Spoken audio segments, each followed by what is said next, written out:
दोस्तों, आज अपन राजस्थान की जो वनस्पति है उसके बारे में देखेंगे। इसको बोलते हैं सोनामुखी। ये हर जगह हो जाती है और पौधा कई सालों तक काम आता है। उसी पौधे से नए पत्ते निकलते रहते हैं और ये काम बहुत काम आता है क्योंकि बहुत ही कम पैसे में या फ्री में हो जाता है। इसलिए इसका नाम है सोनामुखी, यानी सोने का मुख जैसा, यानी सोने जैसी कमाई देता है। और ये भ्रूट बोलते हैं, भ्रूट कांटे निकलते हैं और खेतों में बहुत ज़्यादा हो जाता है और कपड़े वगैरह इनके चिपकते रहते हैं, तो इसको एक खरपतवार के रूप में जाना जाता है। और ये पतले पतले जो ये पत्ते निकले हैं, ये इसको मोथ बोलते हैं। मोथ। तीसरा नंबर ये हो गया। चौथा नंबर ये हो गया खींप। और ये खींप है, इसकी फलियां लगती है और छोटी छोटी फलियां होती है। उस फलियों को लोग कढ़ी या रायता बनाने के काम लेते हैं। और ये है बुई। ये है 5 नंबर की, ये बुई होगी। ये बुई हर जगह हो जाती है और इसको जब दूसरा घास नहीं होता है तो पशु वगैरह इसको खाते रहते हैं।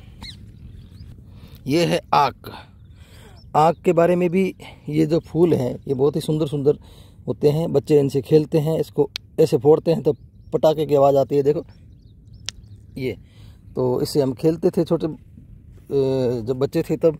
और इसके एक डोडिया और लगता है, और उस ये डोडिया जो है ये डोडिया और लगता है। जैसे ये भी बताते हैं बहुत काम की चीज़ होती है। अभी बाड़मेर के अंदर जो संस्था बन रखी है, वो संस्था इनके डोडियों को खरीदती है और इनके जो धागे निकलते हैं ना, उन धागों से कपड़े वगैरह बनाने के, बहुत ही महंगे कपड़े बनाने के काम में आते हैं।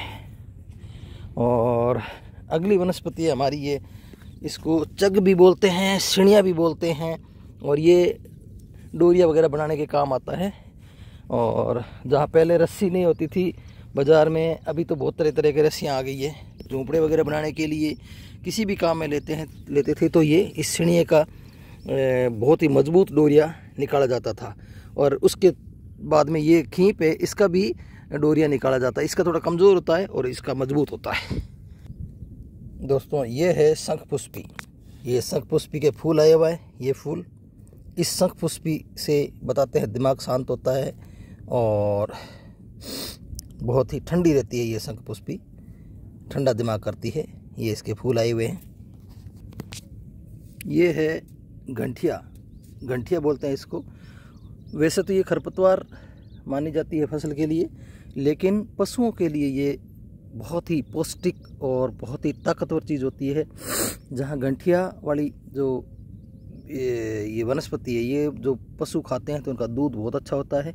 और गंठिया वाली ज़मीन को कहते हैं कि बहुत ही उपजाऊ होती है। जो कोई खरीदता है ज़मीन तो उसमें कहते हैं गंठिया वाली ज़मीन है, गंठिया वाली तो बहुत ही उपजाऊ है, और बिना सोचे समझे लोग ये खरीद लेते हैं। ये है गंठिया। ये देखो इस तरह का, ये खरपतवार भी है और पशुओं के लिए लाभदायक भी है। और जहाँ ये होती है वहाँ वनस्पति बहुत अच्छी होती है, फसलें बहुत अच्छी होती है। ये है तुम्बे की बेल। तुम्बे बहुत ही पौष्टिक होते हैं।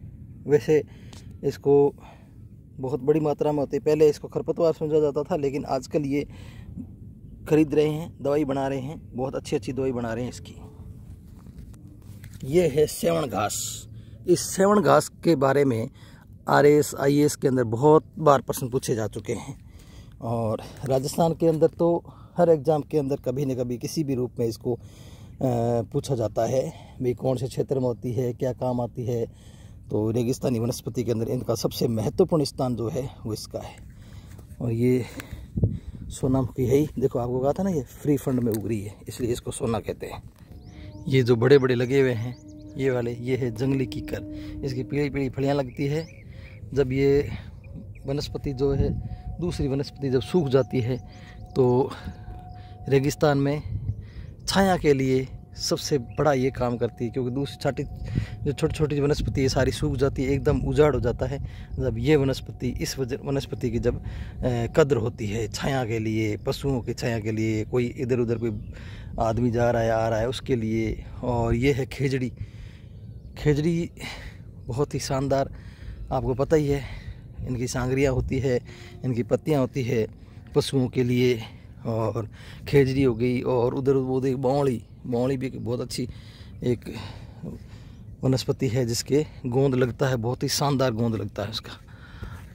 ये देखो बोल्टी बेरी जो बोलते हैं, छोटे छोटे बेर लगते हैं इसके, ये भी अपने आप ही उगी हुई है। ये जो ज़मीन है ना, इसको कहते हैं गंठी वाली ज़मीन।